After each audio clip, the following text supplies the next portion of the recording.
आज की क्लास में हम डिस्कस करने वाले हैं balancing the chemical equation. Previous video में मैंने आपको बैलेंसिंग सिखाई थी, बट वो इक्वेशन बहुत सिंपल थी, बड़ी प्लेन थी।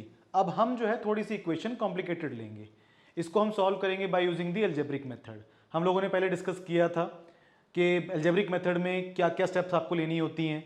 आपके पास जो skeletal form of chemical equation है, जो भी आपकी क्वेश्चन एज अ क्वेश्चन आपको आएगा, उसमें आपको क्या करना है, we have to use the variable. ठीक, आपने HNO3 के सामने A लिख दिया, B, C एंड D। यही हमारी सबसे पहली स्टेप थी in the algebraic method for solving a chemical equation. फिर मैंने टेबल बना लिया। टेबल हिट एंड ट्रायल का और अलजेब्रिक मेथड का ऑलमोस्ट सेम होता है, बस यहाँ पे डिफरेंस किस चीज़ का होता है कि जो नंबर ऑफ एटम्स हैं किसी पर्टिकुलर एलिमेंट के, आप उनको उसके वेरिएबल से मल्टीप्लाई करते हो। चलिए बात करते हैं हाइड्रोजन के बारे में। तो अगर मैं इसको देखूं मेरे रिएक्टेंट के साइड में, तो हाइड्रोजन मेरे इस कंपाउंड में भी अवेलेबल है और इस कंपाउंड में भी अवेलेबल है। This makes this question tricky.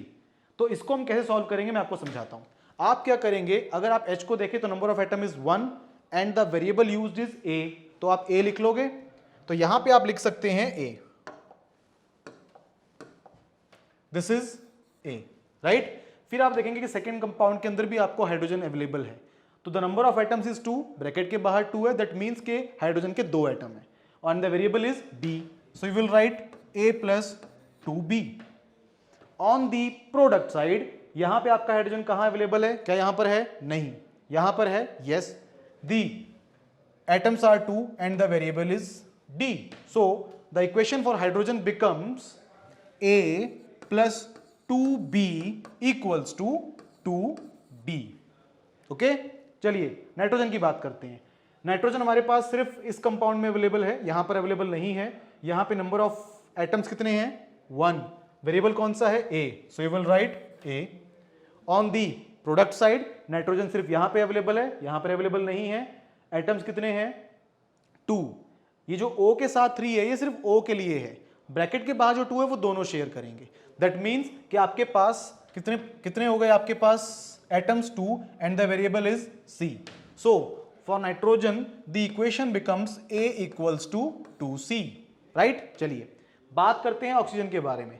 तो ऑक्सीजन जो है वो इस केमिकल रिएक्शन में 2 रिएक्टेंट और 2 प्रोडक्ट, तो 4 हो गए टोटल कंपाउंड, वो चारों में अवेलेबल है। यहां पे देख सकते हैं आप HNO3 में, CaOH होल ट्वाइस में। तो एक जो ऑक्सीजन की इक्वेशन बनने वाली है वो बड़ी इंटरेस्टिंग बनने वाली है। देखिए जरा, यहां पर वो पहले कंपाउंड में अवेलेबल है, 3 एटम्स हैं, तो 3 into A is 3A, plus यहां पर वो अवेलेबल है सेकंड कंपाउंड में, एटम्स 2 हैं आपके पास, तो 2 into B is 2B, so you will write plus 2B। यहां पर देखेंगे तो यहां पर आपके पास ऑक्सीजन के जो एटम्स हैं वो 3 हैं, बट ब्रैकेट के बाहर 2 और है, तो 2 इंटू 3 कितना हो जाएगा, 6। So there are total 6 atoms और वेरिएबल कौन सा है आपके पास, C, so you will write 6C plus last में आपके पास बचा D, तो you will write plus D। So the third equation becomes 3A plus 2B, 3A plus 2B equals to आपके पास है 6C प्लस D, राइट। अब आपके पास आती है last equation for calcium. Calcium आप यहां पे देखेंगे तो सिर्फ यहां अवेलेबल है, number of atom 1, so 1 into B is B। This side यहां पे आपके पास सिर्फ एक एटम है and the variable is C, so B equals to C। So the fourth equation becomes B equals to C। मेरे पास ये इक्वेशन है। एक बार आपकी इक्वेशन आ जाएंगी तो आपको नेक्स्ट क्या करने के लिए कहा गया था, आपको कहा गया था कि इनमें से किसी कंपाउंड को, जो कोशिश ये होनी चाहिए कि हमारा जो बिगेस्ट कंपाउंड है उसका जो वेरिएबल है उसको 1 लिया जाए। तो यहां पर आपके कंपाउंड्स तकरीबन सारे के सारे सेम ही हैं, तो मैं C को 1 लेने लगा हूं। ठीक है, आप B को भी 1 ले सकते थे, उससे आंसर आपका चेंज नहीं होगा, need not to worry about it. फिलहाल मैं B को 1 ले रहा हूं। तो अगर मैं C को 1 ले रहा हूं, so if I write C equals to 1, अब इसका मेरी इक्वेशंस पे क्या फर्क पड़ने वाला है, देखिए आपका C और B आपस में इक्वल थे, तो if C is 1, B is also equal to 1। चलिए, तो मेरे पास B भी 1 आ गया और इसको मैंने क्या किया था, let. This is the turning point. आपको इक्वेशंस को सॉल्व करने के लिए किसी एक वेरिएबल को 1 लेना पड़ता है, एंड एडवाइजेबल है कि जो बिगेस्ट कंपाउंड है इसके वेरिएबल को आप 1 लें। ठीक है, मैंने यहां पे C को 1 लिया। चलिए, आपके पास B की वैल्यू भी है, C की वैल्यू भी है, आपके पास A और B रह गया, A और D रह गया। तो यहां से आप क्या कर सकते हैं, A को फाइंड कर सकते हैं। कोशिश कीजिए कि आप सिंपल मोस्ट इक्वेशंस यूज करें, ठीक है। तो यहां पर आप क्या करेंगे, जब आप a is equals to 2 into C करेंगे, c की वैल्यू कितनी है आपकी 1, सो देयरफॉर आपका a कितना आ जाएगा 1 into 2 that is 2, so I have a, I have b and I have c। तो जो मेरे पास रह गया वो कौन रह गया, d। अच्छा, d कहां से फाइंड कर सकते हैं आप, d आप इस इक्वेशन से फाइंड कर सकते हैं या फिर इससे फाइंड कर सकते हैं, दोनों में से कोई भी चूज कर सकते हैं आप। मैं फर्स्ट इक्वेशन चूज करने लगा हूं, सो माई a इज 2, तो मतलब इस इक्वेशन को अगर मैं यूज करूंगा तो I will be writing 2 plus 2 into B, आपकी b की वैल्यू कितनी आई थी 1, so this will always be equal to 2, ये भी आपका 2 इंटू 1 2 हो जाएगा, एंड यहां पे 2d है, दिस इज 2d। अगर आप सॉल्व करेंगे तो what you will be getting is 4 equals to 2d and therefore d equals to 2।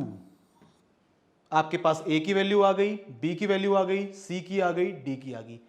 यहां पे जो भी वैल्यूज आई हैं आप इक्वेशन में पुट कीजिए और आपकी इक्वेशन क्या हो जाएगी, balance. So now the equation जो स्केलेटल इक्वेशन थी अब वो किस में कन्वर्ट हो चुकी है, बैलेंस केमिकल इक्वेशन में। कैसे, आप बोलेंगे दिस इज a आपका कितना है 2, सो this will be 2HNO3, b कितना है आपका 1 प्लस 1CaOH होल ट्वाइस, या 1 को नेग्लेक्ट भी कर सकते हैं, गिव्स c कितना है आपका 1, तो CaNO3 whole twice plus d कितना है आपका 2, तो आ जाएगा 2H2O।